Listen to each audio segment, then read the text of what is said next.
तुमच्या मोलाच्या सहकार्यानंच आम्ही गाठलाय 30 लाख सबस्क्रायबर्सचा नवीन टप्पा। तुमच्या कामाची प्रत्येक बातमी साम टीव्हीच्या डिजिटल प्लॅटफॉर्मवर आजच लाईक, शेअर आणि फॉलो करा।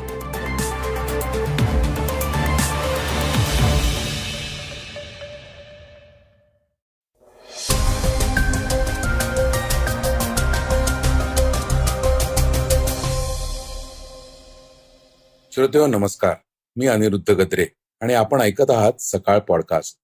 गुणरत्न सदावर्तेंच्या गाडीवर मराठा क्रांती मोर्चातील काही तरुणांनी हल्ला केला आणि गाडीचं नुकसान केलं। मात्र सदावर्तेंची पाठराखण कोणीही करताना दिसलं नाही। सर्वपक्षीय नेत्यांनी याबद्दल सदावर्तेंनाच सल्ले दिले आहेत। ते काय आहेत हे ऐकूया पहिल्या बातमीत। मराठा आंदोलनानंतर आता शेतकऱ्यांनीही सरकार विरोधात एल्गार पुकारायचं ठरवलं आहे। त्याबद्दल ऐकूया दुसऱ्या बातमीत। कतारमध्ये माजी भारतीय नौसैनिकांना फाशीची शिक्षा ठोठावण्यात आली आहे। त्याविषयी ऐकूया तिसऱ्या बातमीत। वेगवान घडामोडीत ऐकूया कीर्तनकार बाबा महाराज सातारकर यांचं निधन। सीमा हैदरच्या आयुष्यावरील सिनेमा आला, आता गुगल देणार कर्ज आणि पाकिस्तानी खेळाडूची अनोखी मागणी। चर्चेतल्या बातमीत ऐकूया मोदींच्या शिर्डी दौऱ्याबद्दल आणि पवारांवरील टीकेबद्दल। चला तर मग सुरुवात करूया सदावर्तेंच्या गाडीवरील हल्ल्याच्या बातमीपासून। गुणरत्न सदावर्तेंच्या गाडीवर हल्ला। मराठा समाजाच्या आरक्षणाला कायमच विरोध करणारे, त्या विरोधात याचिका दाखल करणारे गुणरत्न सदावर्ते यांच्या गाडीवर काल काही तरुणांनी हल्ला केला। मुंबईतील क्रिस्टल टॉवर परिसरात मराठा क्रांती मोर्चाच्या कार्यकर्त्यांनी गुरुवारी सकाळी वकील गुणरत्न सदावर्ते यांच्या गाड्यांची तोडफोड केली। तसंच ते करताना एक मराठा लाख मराठा अशा घोषणा दिल्या। मराठा आरक्षणासाठी उपोषण करणाऱ्या मनोज जरांगे यांनी मराठा आंदोलकांना शांततेच्या मार्गाने आरक्षणाचा लढा सुरू ठेवण्याची भूमिका घेतली होती। मात्र फुलंब्री गावातील काही तरुणांनी मराठा आरक्षणाला विरोध करणाऱ्या गुणरत्न सदावर्ते यांच्या गाड्यांची तोडफोड केली। पोलिसांनी या तरुणांना ताब्यात घेतलं आहे, मात्र त्यांना जामीन मंजूर झाल्याचं कळतं। पोलिसांनी ताब्यात घेतलेल्या तरुणांमधील एका तरुणाचं नाव मंगेश साबळे आहे। हा तरुण फुलंब्री गावाचा सरपंच देखील आहे। काही दिवसांपूर्वी मराठा आरक्षणासाठी या तरुणाने त्याची गाडी देखील पेटवून दिली होती। सदावर्तेंमागचा बोलविता धनी कोण, असा प्रश्न काँग्रेस नेते नाना पटोले यांनी विचारला आहे। सदावर्ते कायम देवेंद्र फडणवीसांनी दिलेली भूमिका मांडत असतात, असंही पटोले म्हणाले। तर भाजप नेते राधाकृष्ण विखे पाटील यांनी सुद्धा सदावर्ते यांनी प्रक्षोभक वक्तव्ये टाळावी असं म्हटलं होतं। तर शिवसेनेच्या शिंदे गटातील आमदार संजय गायकवाड यांनी एकेरी उल्लेख करत वकील गुणरत्न सदावर्ते यांच्या गाड्यांच्या तोडफोडीविषयी वादग्रस्त वक्तव्य केलं आहे। गुणरत्न सदावर्तेंना गाडी फोडण्याची शिक्षा कमी झाली, त्यांना संपवायला हवं होतं, असं मत संजय गायकवाडांनी व्यक्त केलं। ते पुढे म्हणाले, सदावर्ते यांच्या नालायकपणामुळेच महाराष्ट्रातील तमाम गोरगरीब मराठ्यांच्या तोंडातील आरक्षण हिसकावलं गेलं। त्यांनी न्यायालयात प्रखरपणे मराठा आरक्षणाविरोधात बाजू मांडली। यावेळी ते सुडाने पेटले होते, जसं काय मराठा आरक्षणामुळे यांचं फार मोठं नुकसान होणार आहे, त्यामुळे सदावर्तेंना गाडी फोडण्याची शिक्षा कमी आहे, त्यांना संपवायला हवं होतं। तर महाराष्ट्र जळताना दिसेल, शेतकरी नेते रविकांत तुपकरांचा सरकारला इशारा। शेतकरी नेते रविकांत तुपकर यांनी शेतकऱ्यांच्या विविध मागण्यांसाठी एल्गार यात्रेची घोषणा केली आहे। शेगावहून 1 ते 20 नोव्हेंबर दरम्यान यात्रा काढण्यात येणार आहे। या दरम्यान केंद्र व राज्य सरकारने रास्त निर्णय घेतले नाही तर महाराष्ट्र जळताना दिसेल, असाही इशारा पत्रकार परिषदेत तुपकर यांनी दिला। आपली ताकद दाखवून देण्यासाठी सर्व शेतकरी व शेतमजुरांनी आपले पक्ष, झेंडे, बॅनर बाजूला ठेवून यात्रेत सहभागी व्हावं, असंही आवाहन त्यांनी यावेळी केलं। ते म्हणाले, आज 7,000 रुपये उत्पादन खर्च असलेल्या सोयाबीनला 4,000 रुपयात विकावं लागतं। कापसाचा खर्च 8,000 आणि विक्री 7,000 असा आहे। अशीच परिस्थिती राहिल्यास शेतकऱ्यांना आत्महत्येशिवाय दुसरा पर्याय राहणार नाही। आम्ही अव्वाच्या सव्वा भाव मागत नाही, किमान एका पोत्यावर 1,000 रुपये तरी शेतकऱ्यांना मिळावे, ही आमची मागणी आहे। शेतकऱ्यांची एकजूट आणि आंदोलनामुळे काय मिळू शकतं हे बुलढाणा जिल्ह्याने दाखवून दिलं। त्यामुळे सरकारला कसं झुकवायचं याचा आम्हाला चांगला अभ्यास असल्याचं ते म्हणाले. ऊसाला वीज आणि युरियाचे अनुदान दिले जाते. ऊसाचे भाव ठरवण्यासाठी समिती आहे. वर्षभरात 4 बैठका समिती घेते. मात्र विदर्भातील कापूस, धान, सोयाबीनला कुठल्याच सवलती दिल्या जात नाहीत. हमी भाव ठरवताना उत्पादन खर्चाचा विचार केला जात नाही, असंही तुपकर यांनी सांगितलं. हे सरकार बोलगेवडे आहे. घोषणा करतं मात्र प्रत्यक्षात काहीच देत नाही. या सरकारचे विमा कंपन्यांसोबतच साटलोटं आहे. त्यामुळे विमा कंपन्यांचे ऑडिट केल्यास सर्वात मोठा घोटाळा उघडकीस येऊ शकतो. याकडे तुपकर यांनी लक्ष वेधलं. माजी भारतीय नौसैनिकांना कतारमध्ये फाशी. कतारमध्ये 8 माजी भारतीय नौसैनिकांना फाशीची शिक्षा सुनावण्यात आली आहे. हेरगिरी प्रकरणात दोषी आढळल्याने त्यांच्यावर ही कारवाई केल्याचं सांगितलं जात आहे. या घटनेने चांगलीच खळबळ माजली आहे. या बातमीवर भारताच्या परराष्ट्र मंत्रालयाने नाराजी व्यक्त केली आहे.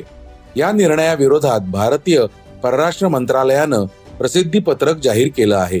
त्यात मंत्रालयानं म्हटलं, फाशीच्या निर्णयाच्या शिक्षेने आम्ही आश्चर्यचकित झालो आहोत, पण कोर्टाच्या विस्तृत निर्णयाची आम्ही वाट पाहत आहोत. ज्यांना फाशीची शिक्षा सुनावली, आम्ही त्या कुटुंबातील सदस्यांच्या आणि कायदे तज्ञांच्या टीमच्या संपर्कात आहोत. कायदेशीर बाबींची आम्ही चाचपणी करत आहोत. या निर्णयाकडे सरकारचं बारकाईनं लक्ष आहे. या निर्णयाचा मुद्दा कतारच्या अधिकाऱ्यांसमोर देखील उपस्थित करणार असल्याचं परराष्ट्र मंत्रालयानं म्हटलं आहे.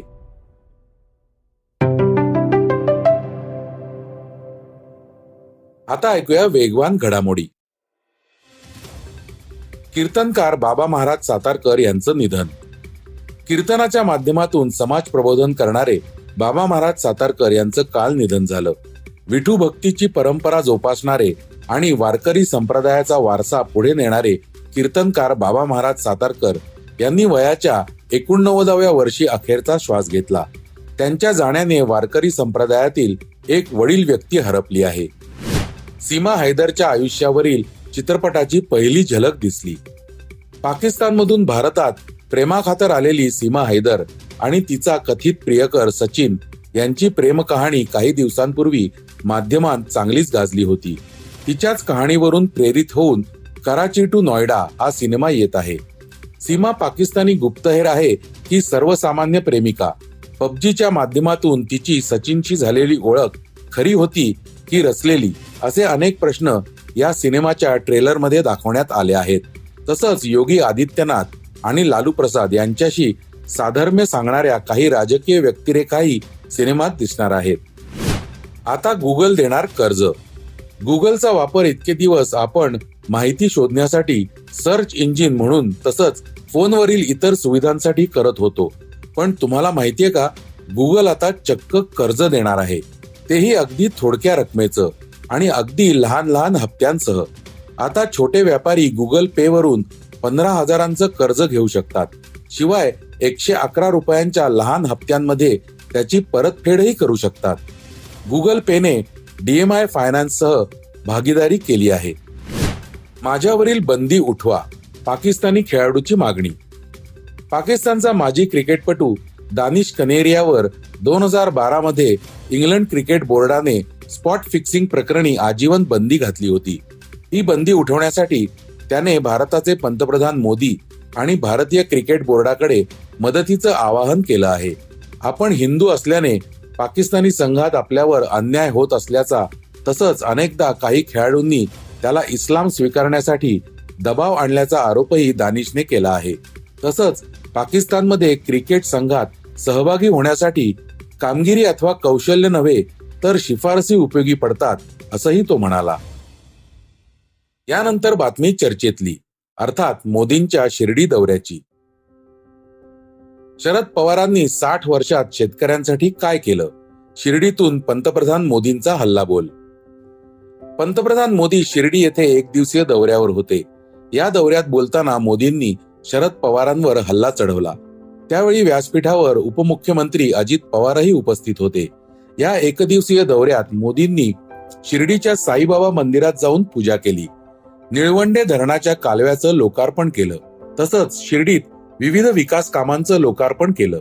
यावेळी व्यासपीठावर मुख्यमंत्री एकनाथ शिंदे, उपमुख्यमंत्री देवेंद्र फडणवीस आणि अजित पवार, राधाकृष्ण विखे पाटील तसंच इतर मान्यवर उपस्थित होते. मोदींनी काकडी येथे शेतकरी मेळाव्यालाही उपस्थिती लावली होती. दरम्यान शरद पवारांवर टीका केल्याने राष्ट्रवादी काँग्रेस पक्ष त्याला काय उत्तर देणार, अजित पवार गट काही बोलणार का, असे प्रश्न उपस्थित झाले आहेत. मोदी पवारांना नेमकं काय म्हणाले ऐकूया. हम सच्ची नियत से किसान के सशक्तिकरण में जुटे हैं, लेकिन कुछ लोगों ने महाराष्ट्र में किसानों के नाम सिर्फ और सिर्फ राजनीति की है. महाराष्ट्र के एक वरिष्ठ नेता केंद्र सरकार में कई वर्षों तक कृषि मंत्री रहे हैं. वैसे व्यक्तिगत रूप से तो मैं उनका सम्मान भी करता हूं, लेकिन उन्होंने किसान के लिए क्या किया? 7 साल के अपने कार्यकाल में उन्होंने देश भर के किसानों से सिर्फ, यह आंकड़ा याद रखना, 7 साल में देश भर के किसानों से सिर्फ 3.5 लाख करोड़ रुपए का एमएसपी पर अनाज खरीदा, जबकि हमारी सरकार 7 वर्षों में एमएसपी के रूप में इतने ही समय में 13.5 लाख करोड़ रुपए किसानों को दे चुकी है. 2014 से पहले दलहन और तिलहन ये किसानों को सिर्फ 500-600 करोड़ रुपए की खरीद एमएसपी पर होती थी. 500-600 करोड़, जबकि हमारी सरकार 1,15,000 करोड़ रुपए से ज्यादा दलहन और तिलहन किसानों के बैंक खातों में दे चुकी है. जब वे कृषि मंत्री थे तब किसानों को अपने पैसे के लिए भी बिचौलियों के भरोसे रहना पड़ता था. महीनों महीनों तक किसानों को पेमेंट नहीं होती थी. हमारी सरकार ने एमएसपी का पैसा डायरेक्ट किसान के बैंक खाते में भेजने का प्रबंध किया है. तर श्रोते हो, हे होतं आजचं सकाळचं पॉडकास्ट. आजचं सकाळचं पॉडकास्ट तुम्हाला कसं वाटलं हे आम्हाला सांगायला विसरू नका. युट्यूबवर देखील तुम्ही सकाळचं पॉडकास्ट ऐकू शकता. त्यावरील तुमच्या प्रतिक्रिया, सूचना आमच्यापर्यंत जरूर पोहोचवा आणि सगळ्यात महत्त्वाचं म्हणजे सकाळचं पॉडकास्ट तुमच्या मित्रांना, कुटुंबियांना नक्की शेअर करा. उद्या पुन्हा भेटूयात. धन्यवाद. वाचा, बघा आणि आता ऐका आणखी बातम्या isakal.com वर. तुम्ही हा पॉडकास्ट isakal वेबसाईट आणि ऍप वर सुद्धा ऐकू शकता. विसरू नका, या पॉडकास्टला आपल्या आवडीच्या पॉडकास्ट ऍप वर सबस्क्राईब किंवा फॉलो करायला.